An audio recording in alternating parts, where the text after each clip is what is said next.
Hi అండి, అందరూ ఎలా ఉన్నారు? ఈ సంవత్సరం దీపావళిని మీరు ఎలా సెలబ్రేట్ చేసుకున్నారు? నేనైతే చాలా బాగా చేసుకున్నానండి. మీకు ఇక్కడ కనిపిస్తున్న ఈ లైట్స్ అన్నీ నేను ఫ్లిప్కార్ట్లో ఆర్డర్ చేసుకున్నాను. నాకు బాగా నచ్చాయి. ఈ లాస్ట్ ఇయర్ అయితే వేరే లైటింగ్ అయితే పెట్టుకున్నానండి. అవి నేను ఈ మంత్ అంతా వదిలేస్తాం కాబట్టి ఒక 2 మంత్స్ అలా ఉన్నాయి. నెక్స్ట్ అవి అయితే పాడైపోయినాయి. మళ్ళీ కొత్తవి పెట్టుకున్నాను. నేను అయితే లక్ష్మీదేవిని పూజించడం కోసం ఇలా అలంకరణ చేద్దామని అనుకున్నానండి. లాస్ట్ మా ఫ్రెండ్ వాళ్ళ వీడియో అయితే చూసి నేను నచ్చి ఇలా నెక్స్ట్ ఇయర్ చేద్దామని అనుకున్నాను.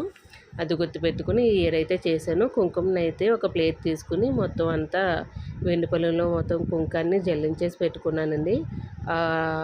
ఒక పెద్ద కాయిన్ చిన్న కాయిన్ తీసుకుని అమ్మవారి పాదాల కింద అయితే పెట్టుకున్నాను. నాకు ముగ్గు అయితే కనిపించక అప్పటికప్పుడు పసుపు అయితే వేసుకున్నానండి. అమ్మవారి పాదాలు కొంచెం పసుపు వల్ల అంత క్లారిటీగా కనిపించలేదు. అలానే ఒక ప్రమిదిలో నూనె వేసుకుని దాంట్లో ఒత్తి అయితే వేసుకున్నాను. నెక్స్ట్ నాకు ఇంట్లో చేసుకున్న గులాబ్ జామ్ గారెలు కాకుండా బయట నుంచి కొన్ని రకాల స్వీట్స్ అయితే తెచ్చిపెట్టుకున్నానండి. చూస్తున్నారు కదా, ఒక ప్లేట్లో అయితే నేను బియ్యం వేసి దాంట్లో పసుపు కుంకుమ పెట్టి అమ్మవారిని అయితే దాంట్లో పెట్టేసి చుట్టూ కాయిన్స్తో అయితే కమలం పువ్వు వచ్చేలాగైతే డెకరేట్ చేసుకున్నాను. నాకు బాగా నచ్చిందండి. నేను వస్తుంది అనుకున్నాను కదా, ఇంత అందంగా వస్తుందని అనుకోలేదు.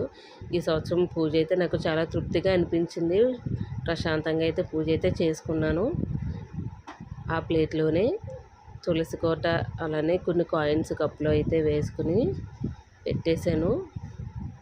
మీకు ఎలా అనిపించింది? మీరు మీ దివాళీ ఎలా సెలబ్రేట్ చేసుకున్నారు నాకు చెప్పండి. అలానే నా పూజా విధానం మీకు నచ్చిందో లేదో కూడా కామెంట్ చేసి చెప్పండి.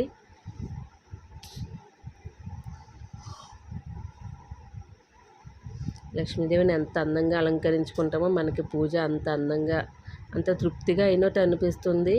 చేసిందంతా మర్చిపోతాము, ముందు పడిన కష్టాన్ని అంతా మర్చిపోతాము లాస్ట్ పూజా విధానం చూసి.